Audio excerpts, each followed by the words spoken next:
Hi students. So next paper.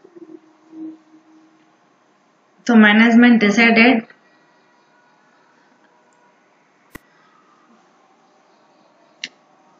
cluster as a botany. So here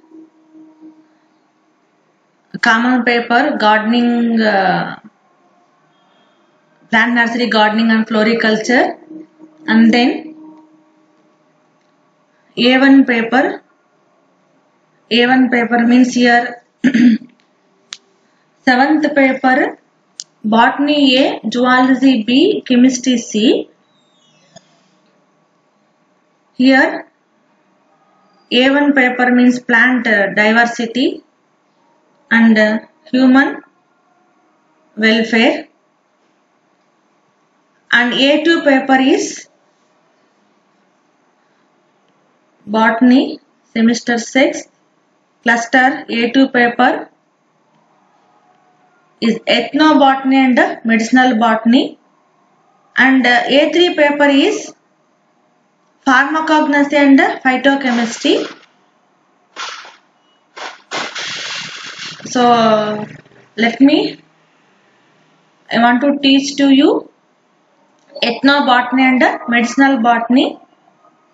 The syllabus of ethnobotany and medicinal botany is Unit 1 Ethnobotany, Unit 2 Role of ethnobotany in modern medicine, Unit 3 Ethnobotany as a tool to protect interests of ethnic groups, Unit 4 History, Scope and Importance of Medicinal Plants, Indigenous Medicinal Sciences, Unit 5 Conservation of Endangered and Endemic Medicinal Plants. So here first one is ethnobotany. So what is meant by ethnobotany? So ethnobotany refers to the study of association,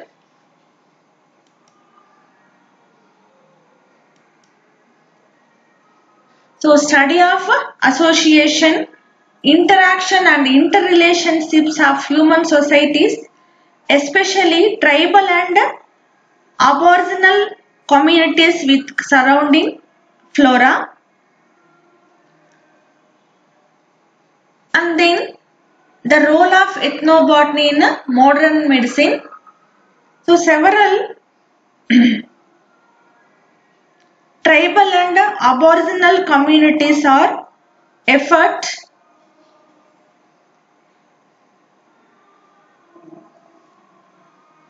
by using plants for the cure of different diseases.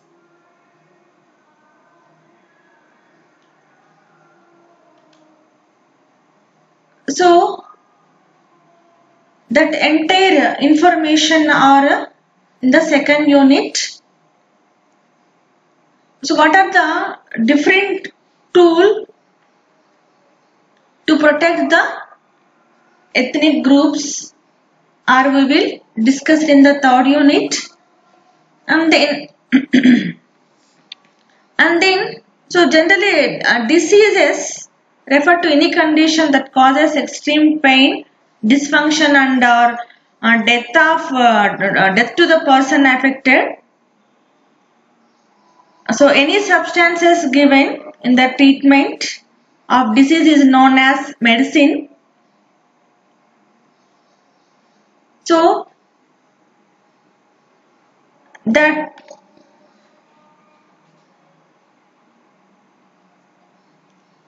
medicine concerned with the cultural interpretations of health, disease and illness, and primarily it deals with the study and practice of traditional medicines. So not only those that are relevant within sources, also especially those whose knowledge have been orally transmitted over the centuries, but later So several branches are effect on the medicinal sciences. So different kinds of medicinal systems are there.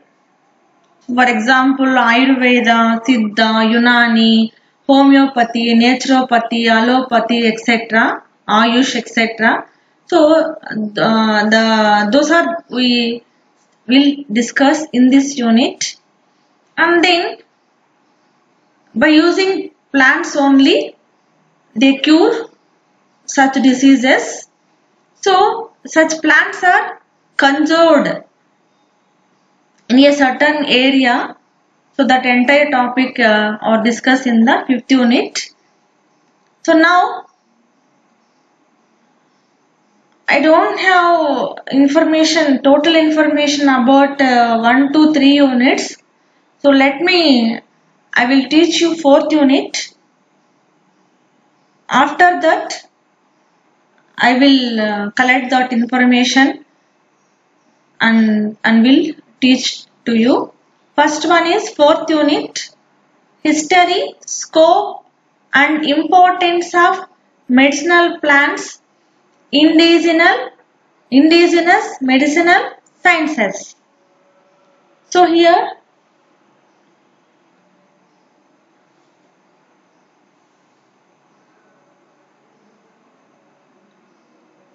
the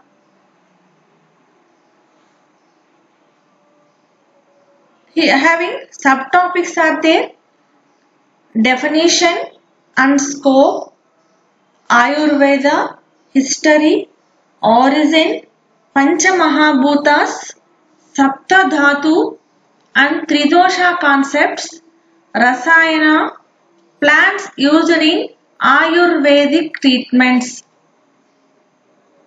Next one is Siddha system of medicine. Here first topic is Ayurveda system of medicine, and then second one is Siddha system of medicine, origin of Siddha medicinal systems, basis of Siddha system, plants used in Siddha medicine, and then another system of medicine is Unani system of medicine.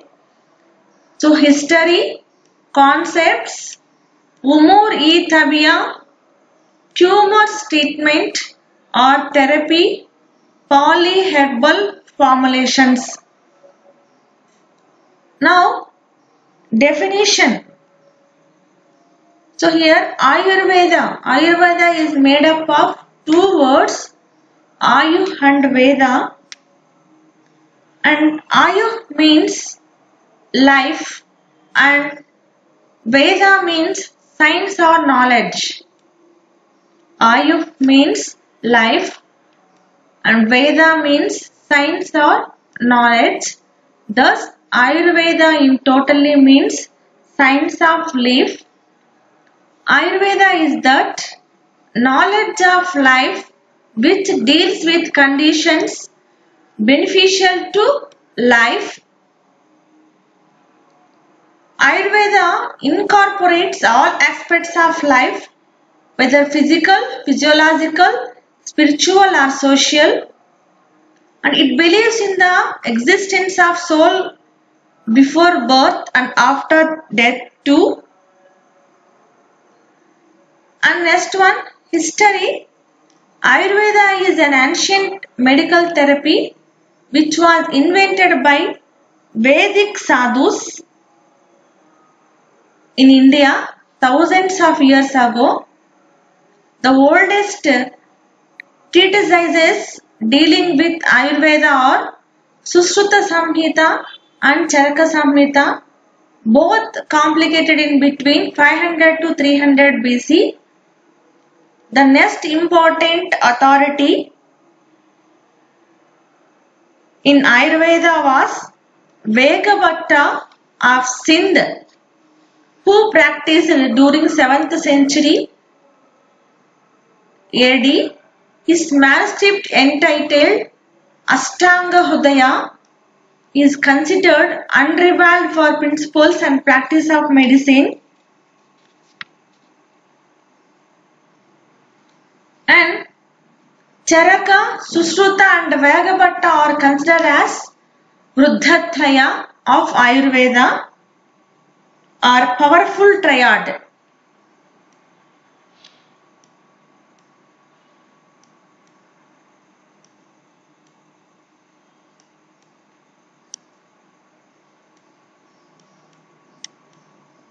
Powerful triad.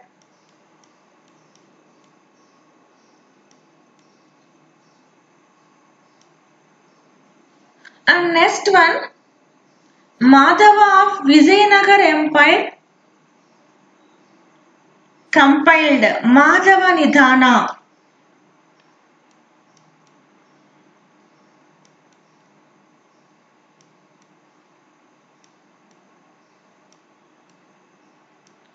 Madhava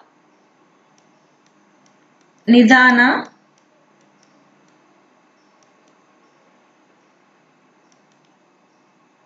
consisting of 1552 verses in 69 chapters. So it is the most famous Ayurvedic work or diagnosis and disease. So Sarangadhara systematized Ayurvedic Materia Medica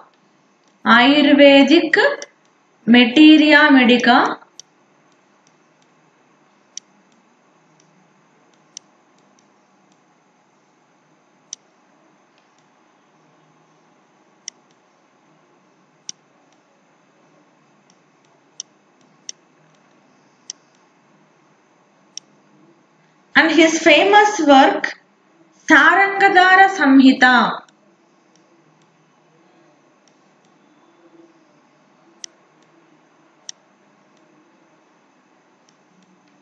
Sarangadhara Samhita.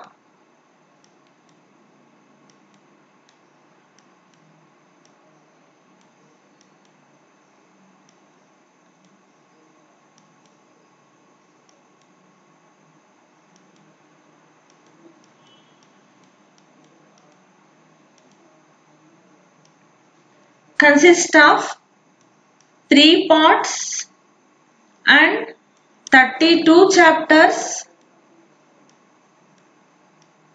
and 2500 verses.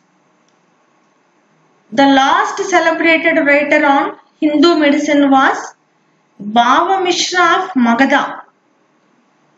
Bhava Mishra of Magadha. His treatise is Bhava Prakasha, written around 1550 AD, held in esteem by the modern Ayurvedic practitioners. And next one, besides these monumental treatises, a large number of Nigantu Granthas were written mostly between 7th to 16th century AD. Raja Nigantu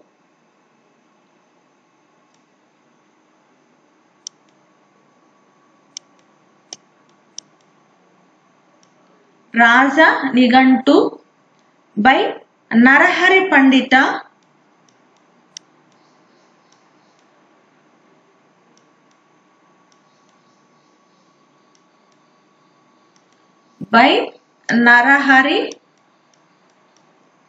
Pandita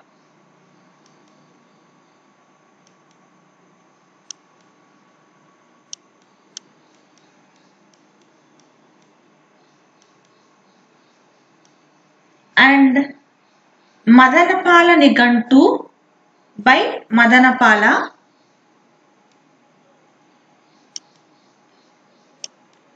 Madanapala Nigantu by Madanapala are considered masterpieces on medicinal plants or therapeutic actions.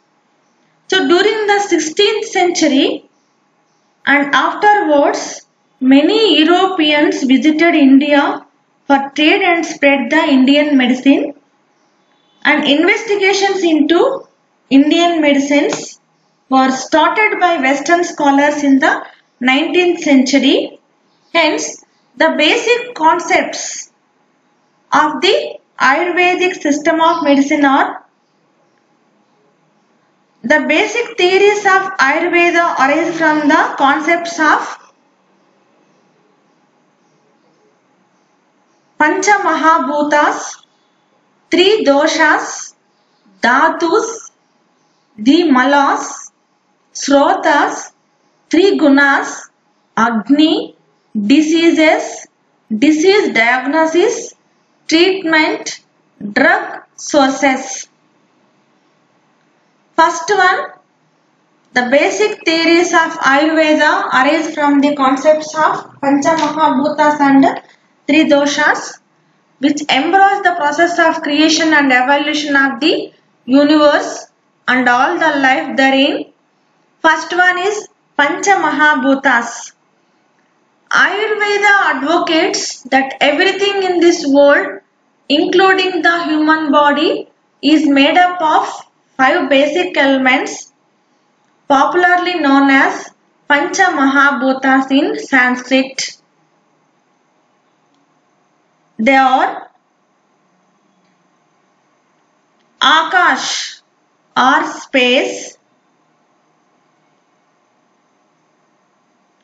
Vayu or air, Agni or fire, Apa or jal or water, Prithvi earth. So these elements are omnipresent. So they are mixed in an infinite variety of relative proportions, such that each form of matter is distinctly unique, constantly changing and interacting with each other. They create a situation of a dynamic flux that keeps the world going. In the case of human beings, for example, Akash corresponds to space within the body, mouth, nostrils, abdomen, etc. Vayu denotes mouth,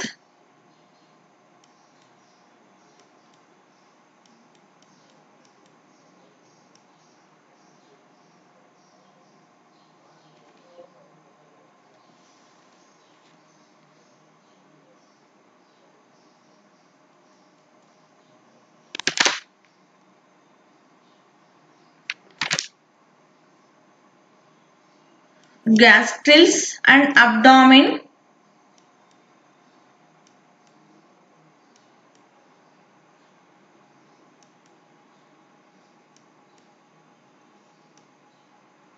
Vayu denotes the movement, especially muscles, are muscular,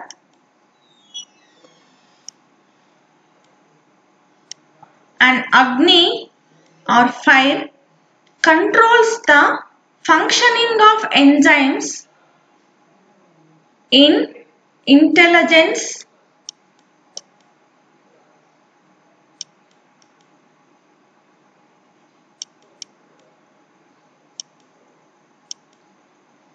intelligence, digestive system,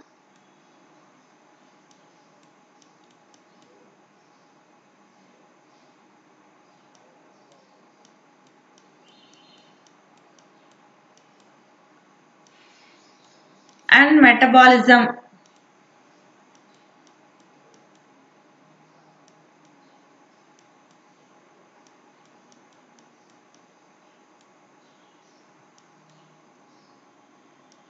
Aqua or gel is in all body fluids as plasma,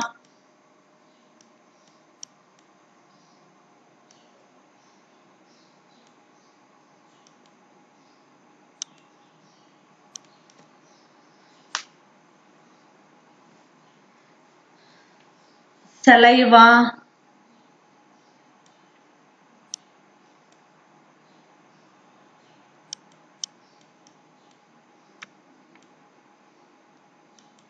and digestive juices.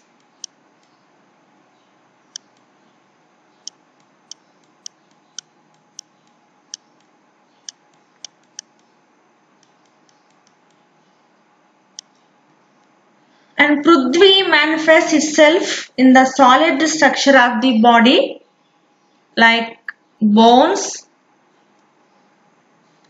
teeth, hair and flesh.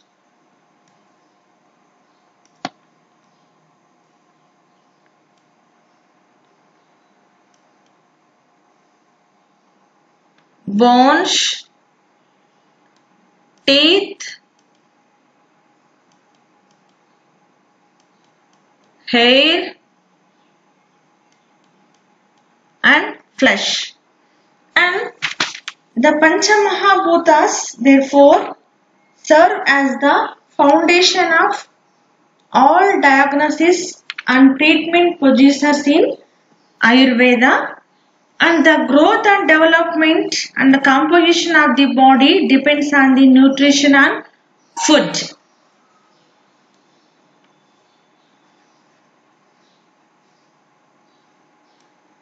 And nutrition and food. The food in turn is composed of the above 5 elements which nourish the body and tissues after the action of Agni. And next our topic is 3 doshas.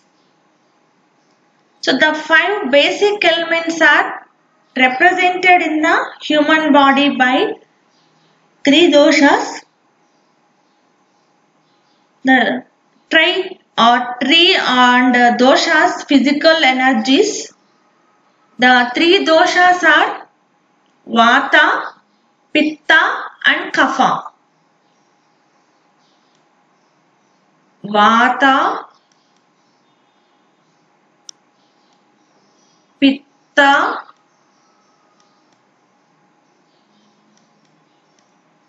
and Kapha.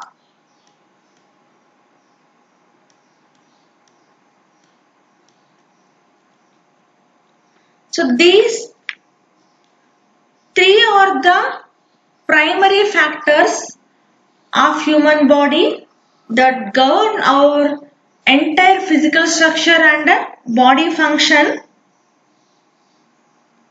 They determine the life processes of growth and decay.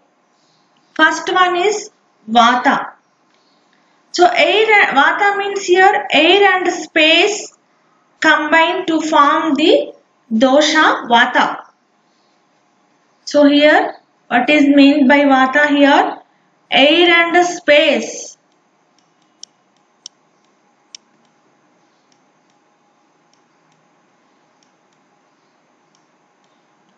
So in previous topic, air means here Vayu, space means here Akash. So Vayu and Akash.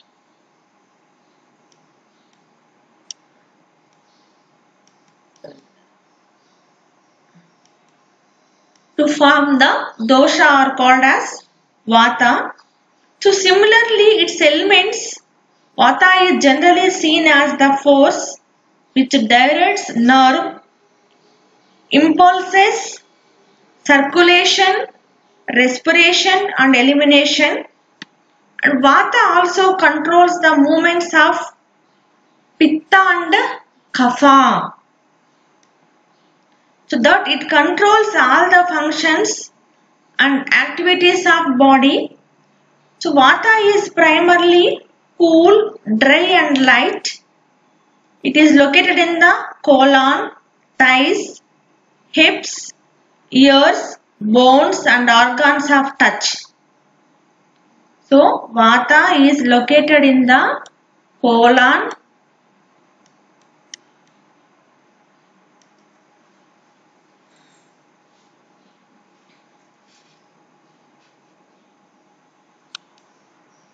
thighs,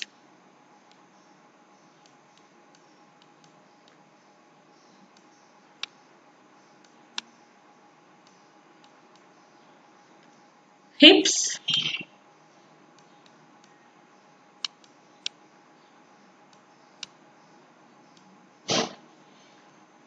ears,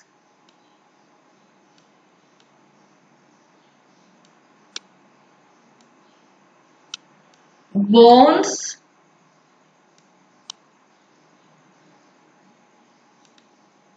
and organs of touch.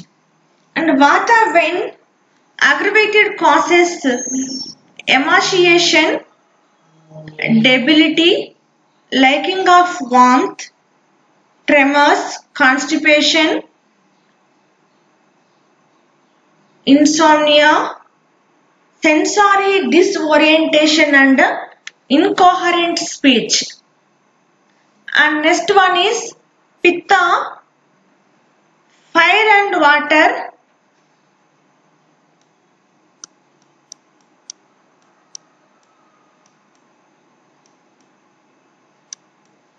fire and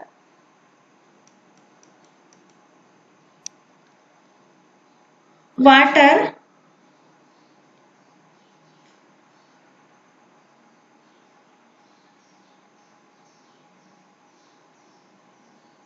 combine to form the dosha Pitta. So similarly to its elements, Pitta is involved in metabolism such as digestion of food,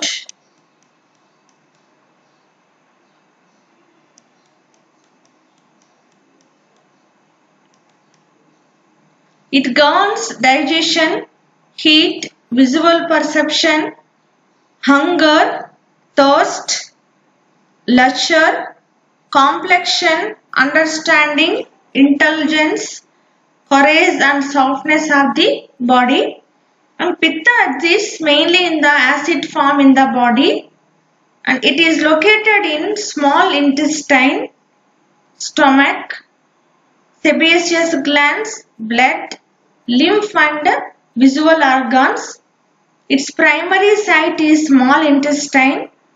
Pitta is not bile juice, rather it is that which causes bile to be produced. And Pitta in excess causes yellow color of stool, urine, eyes and skin, thirst, burning sensation and difficulty in sleeping. High Pitta results in accumulation of internal heat or fever with inflammations and infections. And third one, among the Tridosha are called as Kapha, water and earth.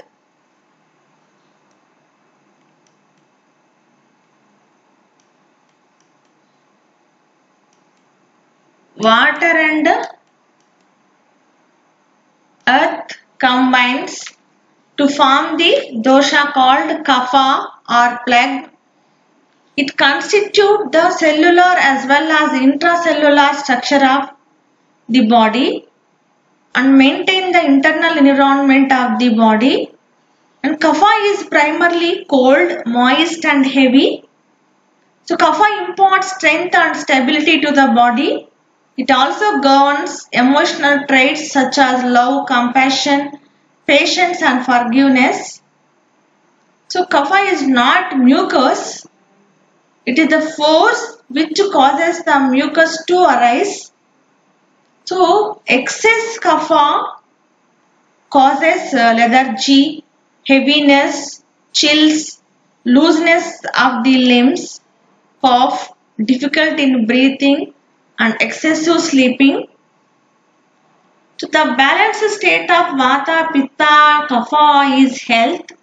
The imbalanced state of Tridoshas give rise to disease.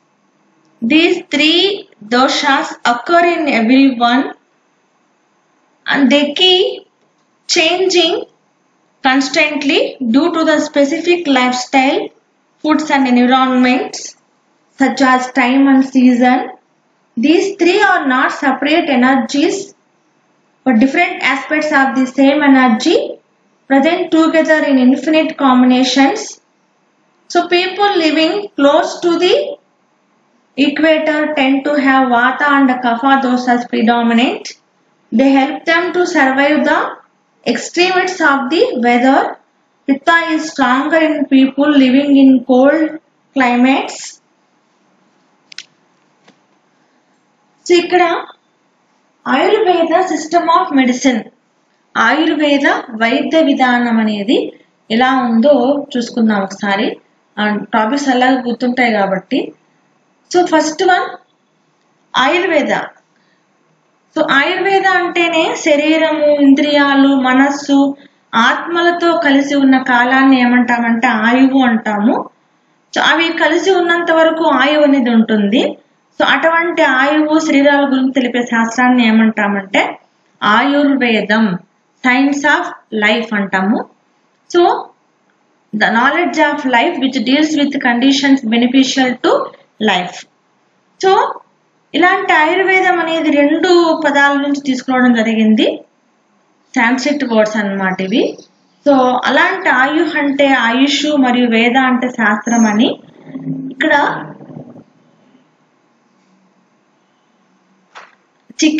Treatment methods అనేటివి 100 and above years నుంచి అనేక Vedic పండితుల చేత పరిశీలించబడి, వివరించబడి ఇక్కడ certify చేయబడింది అన్నమాట. So అలాంటి ఆయుర్వేద వైద్య విధానం అనేది ఇండియాలో, బంగ్లాదేశ్, నేపాల్, శ్రీలంక, పాకిస్తాన్ లో కూడా బాగా స్ప్రెడ్ అయిందనమాట. సో అలాంటి ఆయుర్వేద సిస్టమ్ ఆఫ్ మెడిసిన్ యొక్క హిస్టరీది గమనించినట్టయితే చరిత్ర, సో దాదాపు ఇది 2000 సంవత్సరాలకు పూర్వం చెందినట్టుగా కనపడుతుంది అన్నమాట. ఇక్కడ ఒక విషయం ఏంటంటే ఒక హిస్టారికల్ గా తీసుకున్నప్పుడు ఎవరు అంటే బ్రహ్మ, సృష్టికర్త బ్రహ్మ ఉన్నాడు కదా. సో అలాంటి బ్రహ్మ ఎవరికి, దక్ష ప్రజాపతికి, బ్రహ్మ దక్ష ప్రజాపతికి అంటే పార్వతి యొక్క పూర్వ రూపంలో వాళ్ళ ఫాదర్ అన్నమాట ఇతను, దక్ష ప్రజాపతికి బోధించారు. సో అతని ద్వారా దక్ష ప్రజాపతి నుంచి అశ్విని కుమారులకు, సో వీళ్ళ నుంచి ఇంద్రుడికి,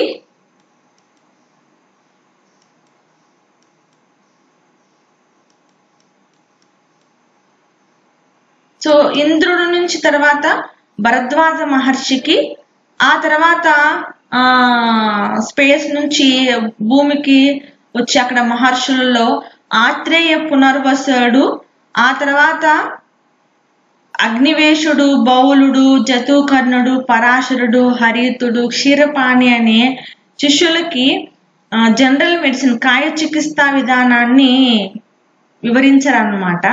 సో కాబట్టి అలాంటి వాళ్ళ పేర్లతో స్వతంత్రంగా ఆయుర్వేద మంత్రాలను కూడా రచించి వ్యాప్తి చెందించారన్నమాట. ఆ తర్వాత అగ్నివేశ తంత్రాన్ని చరకుడు చరక సంహిత అనే బృహత్ గ్రంథాన్ని రచించాడు. ఆ తర్వాత ధన్వంతరి శిష్యుడు అయినటువంటి సుశ్రుత సంహిత అనే బుక్ లో, చరకుడు చరక సంహిత అనే బుక్ లో, ఆ తర్వాత 17th సెంచరీలో వేగభట్ట అష్టాంగ హృదయం అనే బుక్ లో రచించడం జరిగిందనమాట. సో కాబట్టి వీళ్ళని సుశ్రుతుడు, చరకుడు, వేగభట్టని కలిపి బృహత్రయ లేదా వృద్ధత్రయ అని కూడా పిలుస్తారనమాట. సో ఆ తర్వాత ఈ విజయనగర ఎంపైర్ లో మాధవుడు అనే అతను శ్లోకాలు మాధవ నిదానం అనే గ్రంథాన్ని రచించారు. ఆ తర్వాత సారంగధరుడు, ఆ తర్వాత మగధ దేశానికి చెందినటువంటి భావమిశ్రుడు భావప్రకాశం అనే గ్రంథాన్ని రచించాడు. ఆ తర్వాత నిఘంటు గ్రంథాల రూపంలో వచ్చాయన్నమాట. దీంట్లో రాజ నిఘంటువు, మదనపాల నిఘంటువు, రాజ నిఘంటువుని నరహరి పండితుడు, మదనపాల నిఘంటువుని మదనపాల రచించారనమాట. సో ఇలాగా ప్రాచీన భారతదేశంలో వైద్య విధానాలు అనేటివి గ్రంథాల రూపంలో రచించడం జరిగి తర్వాత దాని యొక్క స్ప్రెడ్డింగ్ కి తోడ్పడ్డాయి అన్నమాట. అలాంటి వాటిలో బేసిక్ కాన్సెప్ట్స్ లో పంచమహాభూతాలు, త్రిదోషాలు, ధాతువులు, మలము, శ్రోతాలు, త్రిగుణాలు, అగ్ని, వ్యాధుల్ని గుర్తించడము, నివారించడము, దానికి ఉపయోగపడేటువంటి మందులు యూజ్ చేయడము.